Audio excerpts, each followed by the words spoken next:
preselio sam se od roditelja prije nekakvih 2 mjeseca, napokon više ne živim sa starcima. Čekaj, vi isto ne živite sa starcima? Jebote, ja nisam kad to standard neki je. Ja nisam znao, what the fuck, jebote.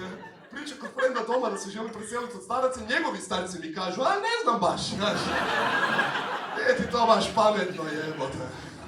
Iskužio sam sad u novom stanu da totalno nisam ko svoji starci, jebote. Znači, kad god je doma bio nekakva svađa, nekakve nevolje, mi bi sve to stavljali po tepih, jebote.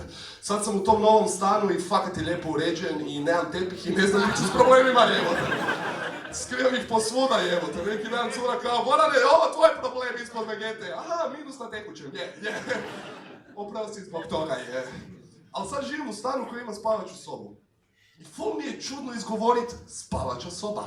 Jer sam prije bio u jednosobnom stanu, mislim nije bio, zapravo čak nije bio ni stan, više je bilo onak 2 ograde naslonjene, znači na toj razini i kakva spavača soba, znači on kad bi se smazio s curom na krevetu i kad bi kao htjeli krenuti u akciju, ja bih rekao da se preselimo, da razvučemo sofu, znači da to seksi napravimo, Sad kad krene akcija u dnevnom boravku, mogu reći kao, idemo u spavaču sobu. Kako je čudno jebote, za kaj ti je ta soba? Za spavanje. Pa kaj radiš tam? Nikaj, spavam. Jedno čekam fazu u životu da mogu doći i reći kao, aha, došao je paket, stavite ga u moju radnu sobu.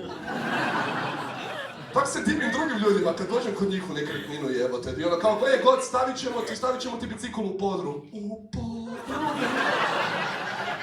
Najviša stvar koju ja imam u svom stanu je moj moral, jebote, Daj da vidim taj podrum, zanimljivo